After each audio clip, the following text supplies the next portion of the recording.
Will, Prophecy, Dean, Silver, better known as Northbase. So let's talk about Northbase, man. Yeah, Where's Northbase come from?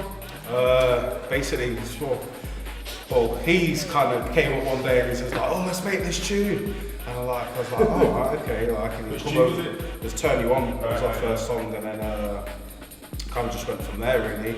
More like kind of piano-y, old school vibe, but with a 140 twist, which is kind of new. That's what Northbase is like specialising on, is like the 140. Yeah, specialising in 140, but that kind of vibe, try to bring the old vibe back, but with a new lick to it. Yeah, basically. So what came first, and was it like the idea to do the tracks together, or was it like this one got I had the mad idea for a long time. Bit of an old piano raver, by the way. and just from see what Red Light had done over the time, from when he stopped being Clips and turned to Red Light, really on that vibe, Scream burning up, stuff like that. And it'd been sort of digested in there for a long time. And then when we sat and spoke about it, it was just right. We've got this flat, and after we've been in the flat 6 hours, we made it. But 3 days later, it was on Radio 1, wasn't it? Yeah, on Radio 1. I'm not sure about yourself, but I know with you that you was like collecting from like 90, 91 sort of time, so was that 86, a long time, man. Right. Techno house, techno. So it's kind of Don't be fooled by the cocoa, man. He's on it. He's all dusty like you, man. I'm dusty, man. I'm dusty. Alright, man. Yeah, he's having that cocoa bowl, some cream. I was really jealous, man. That's how I am. Yeah, we're all from dusty, man. So is that where it's like, because it's kind of like, where I'm going with the question is like, it's kind of come full circle for like those guys, because we lived through all that sort of era, so hearing all these like same breaks all over again, the same piano riffs and all that sort of thing, man, but with a different beat over there. I've got no rules. We don't. no rules. We actually don't have a conformity. We just got dance to it, and if we enjoy it, I actually believe if we enjoy it, other people in Northbase, then other people when we go out there and enjoy it. And I think some of the other things, projects and stuff we've been involved in, it all has become very funneled and really quite structured and stuff like that. Yeah, like it has to be this way, or if you make music that way, you can't this way, which was probably a lot of the reason why I took a reverse art production 10 years ago. Up until April this year, I haven't made anything since 2002. Right. So, probably people tell me why, that's funny because I'm hard work. It's hard work, trust me. Yeah. It's hard work, but we get in the studio and we sit down and put our heads together, and we always come up with the goods.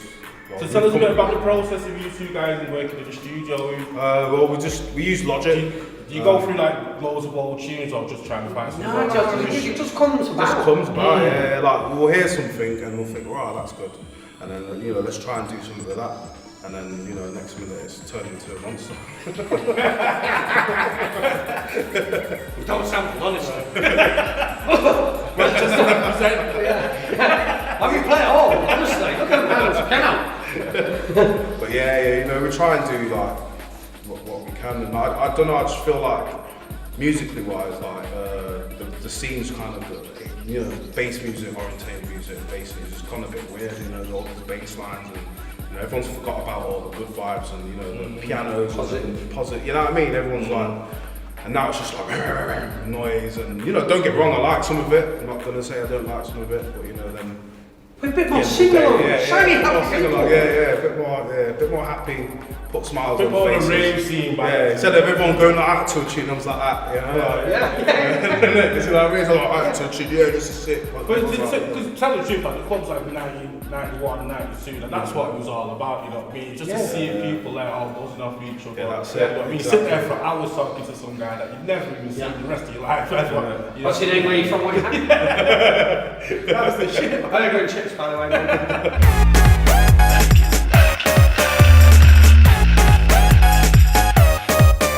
So take us a bit about like, I know with like yourself as well, you worked with like Johnny Jungle, did a remix for Johnny Jungle, Pascal, who that is. Yeah. And did the remix for him.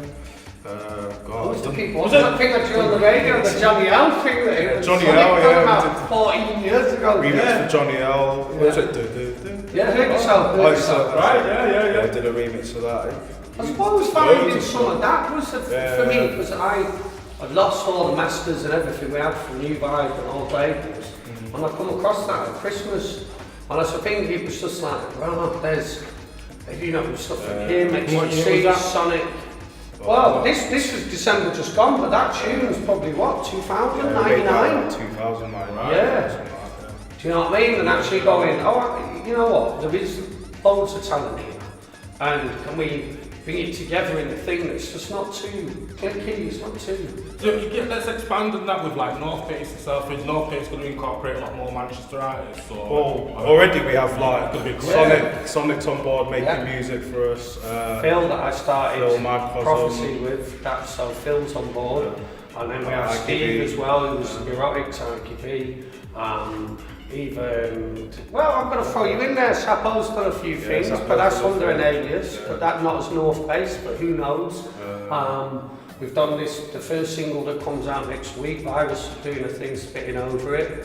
And just really, I just think everyone's in a different place now to where it was. You know, you make music to be part of a team, to get out and do something out there.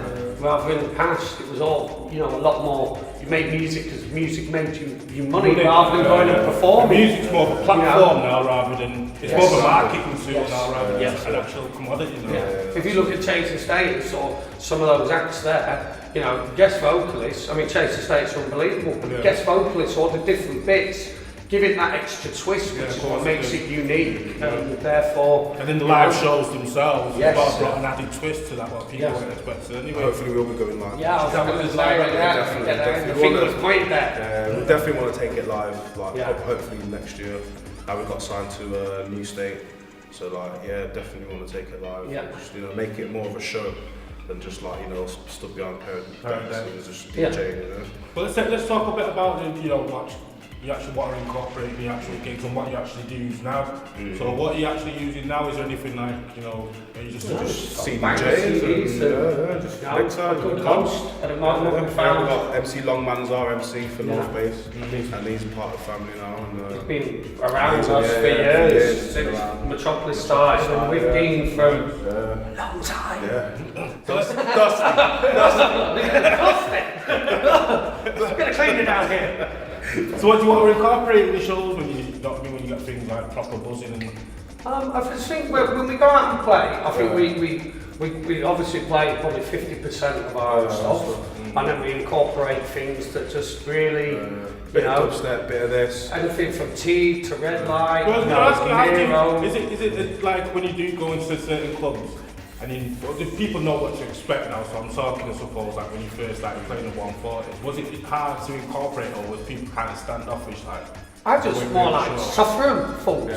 Do you know what I mean? Like, we're here, and this is what we're about. And if you don't like it, go and have a cigarette, go to the bar, or kiss your missus, or whatever it is you do. You know, maybe kiss their women, or kiss their boys. It's happened though, really, because it has been a lot of people took it on board now and then. You know what I mean? Like, probably buzzing off it now. There are a lot more producers are producing that shit now. Yeah, I think the funny thing, I think we have got it as well. There's only certain people that, you know, we have a lot of influence from the past, but it's very much new music, and I think a lot of people are caught between the ability to take those elements from the past that you want and, you know, give it a future twist to it.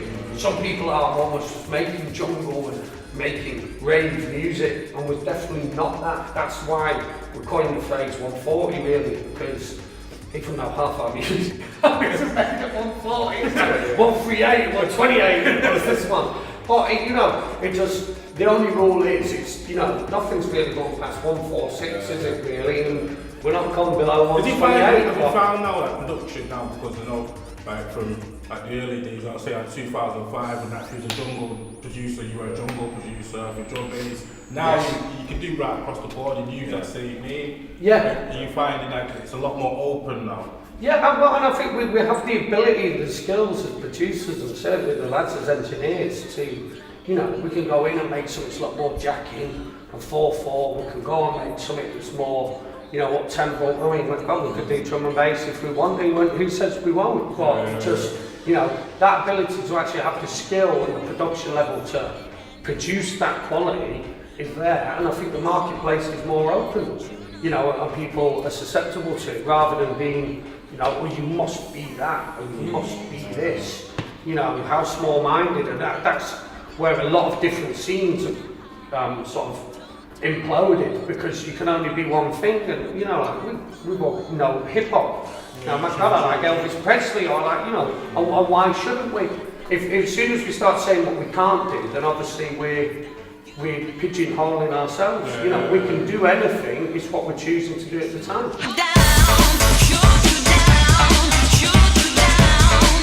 Let's talk a bit about production styles yourselves. So we need to be saying before you use Pro tools. No, use Logic. Use Logic. A lot of plugins, Oxford plugins. So Have you always used Logic? I've always used Logic. We originally started on Cubase with myself, and then when I met up with Sonic, I started using Cakewalk for a bit, and then we switched over to Logic, which was on the PC. And then as soon as Mac bought eMagic, that's when it all kind of changed, because that's when we started getting Macs and then using Logic fully, properly, and you know, Logic's just grown and grown better and better and better. And like, yeah, just slowly use Logic now, and I think it's amazing. Is that the same for you? Well, I think that's what's helped the sound really. I'm not pushing myself too far in the engineering thing. You know, like Steve will use anywhere from Reason to Logic to Cubase. Phil's just on Cubase. You know, so we've got places, we've got different sounds, you know. There's some people, so we've got an organic thing where we're not just all like, you know, oh, it's all that process. It's far more, you know, wow, let's just pull that thing out, or let's do this. And I think that helps in the creative process of just being an open book. And you can also, for me, and I'm sure the fans and people will know, you can almost pick which producer it is once you've learned who people are, if that makes sense. You know, we've now got this melting pot where me and Dean might go to someone else's, they might come to us.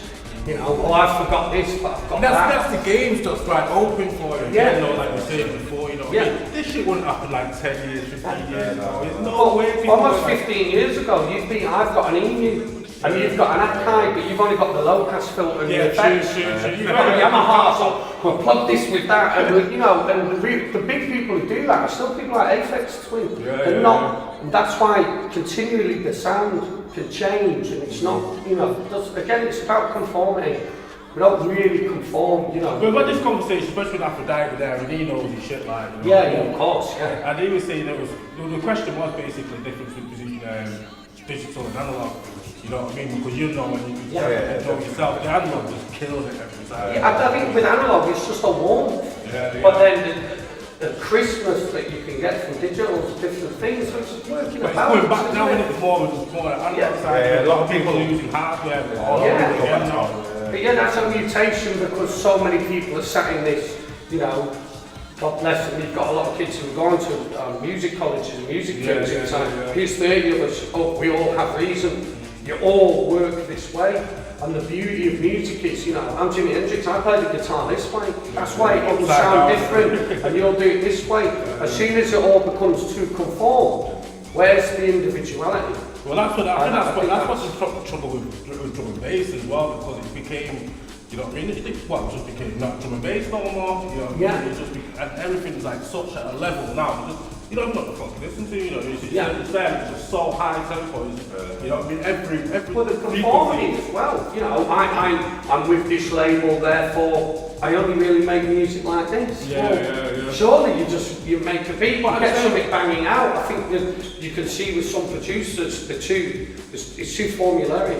I can't even say the word, but you know, like, I always start like this, and I always do that, and then I always do this, and you go, well, obviously you're just going to get that continual. You know, why shouldn't you? But at the same time as well, if the fans are buying that, you know what I mean? Well, this is the term, who is buying music? Well, that's true. So then you have to go in the different genres, or the different things, who is successfully selling music, and who's also got the ability to sell music, but not go out there and perform. And that's really, then you can tell the people who are really in the business. Because everyone else really, music's the means to the end, because that's to go and perform. Now we've always been performers, you know, I come from a DJ background as Dean, and you know, so I think for us going out there and actually, you know, dancing and doing what we do live is part of the cause of why we make the music. Whereas if you think back in the day, even 10 years ago, I won't DJ, I'll just make tunes, and you'll be the DJ. You know, when we're completely separate to each other. Now you've got to be everything now. Really. Yes, You've got to be able to do it all. Yeah, and then what you find is the people who were the more just produced, now because they're going to have a DJ every weekend, they're not really getting the time to do the studio, which is why they were creating really unique and special things.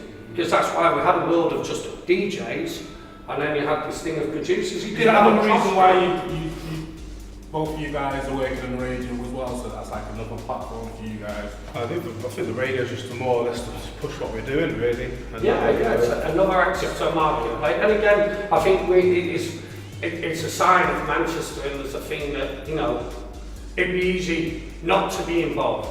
You know, it's easy to give a reason not to do something, but Manchester at the moment, though, you know, just to cut you there, Manchester at the moment has got a massive buzz. There's so much, art coming out. It's ridiculous. Yeah.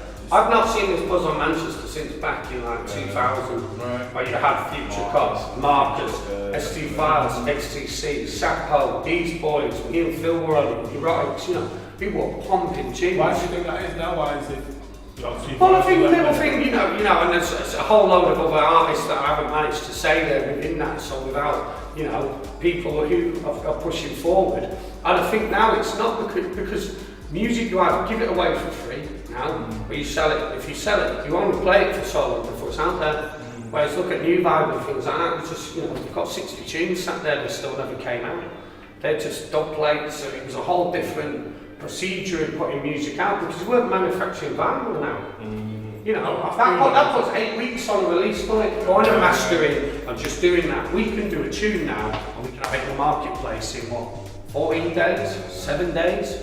You can even SoundCloud it, you can sell it on your own website if you wanted to, or, I mean... Has that kind of like saturated the market though? No, not in relation to you guys being, but like the average person that wouldn't normally write a tune, but now all of a sudden we've got the platform. Look, it's like anything. You know, any old idiot can ride a bike. Any old idiot can make music, or DJ, or do this or that. But there's the cut above the rest. Because the people who create, you know, the quality and at the top end, the people who put the time in. And that's all it's about. That's why us three aren't here playing professional football, because we went off kissing birds or drinking beer and smoking fags behind bikes and been kicking a football against the wall. And we all know people who've been successful in that, and I think it's no different. You know, it's time and dedication is what gets you the end results, isn't it? And some people don't even get those results. I mean, I'm not saying we have, but we're here and people... So I suppose it's an open market, so if, you know, people really want to buy whatever they want to buy, then... You know, look at the internet, and you know, the internet now seems to be just a place where you cuss things rather than celebrate things. So it gives any old idiot a voice. But you think 10, 15 years ago, we were going into the block, you know, slagging off someone's event or spinning. You get slapped down off someone in the shop, let alone the people in the shop. You know, whereas now the internet's this place to, oh, I don't like this, and I don't like that. And I was just always going, what do you like? You know, what can I pat you on the back for and think, yeah, I agree with that. You know, it gives any old idiot a voice, and I think that's a similar thing. So hold on tight, 'cause you can never run from what you see. Take my advice. So let's talk a bit about Metropolis as well, while you're talking about people. How's the things going with Metropolis? Metropolis is going all right, you know. Northbase is a resident of it, but I mean, I think there's a thing where some people thought, oh, you know, you just forced that in, but actually the way the events are now and that, what we do suits it.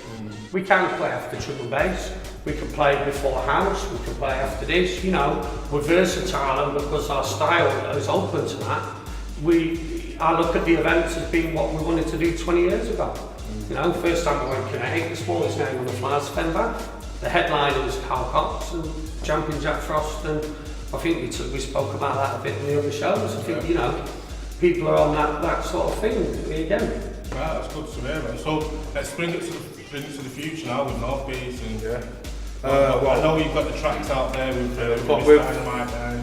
Miss Dynamite, Kelly the Rock. We did a remix for Virus. No Lay, TC Jakes. Then we've got this Sven. Well, laid back Luke and Sven. Sandervan Doran. Sorry. Everyone's got long names and that. Oh, yeah. So yeah, we're just I'm doing not that. dyslexic, I'm stupid. And then we've got like our first release on a new state, which is Fright Night and Halloween Away. And then Halloween, that's out October 31st. There's going to be a free mix of that as well.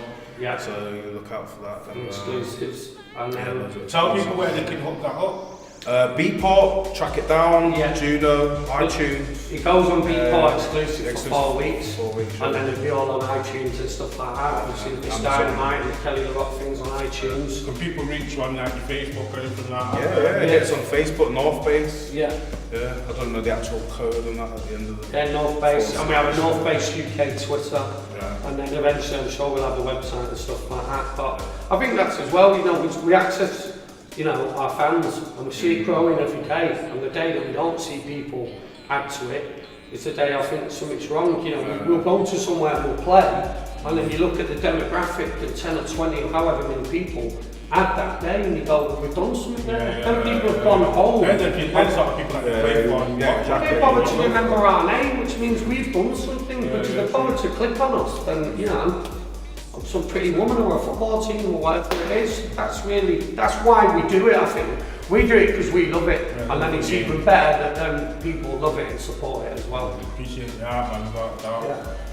So, like I say, man, looking forward to everything that you guys do. Thank you. You know what I mean? Big up for coming on the show. Peace. Northbase.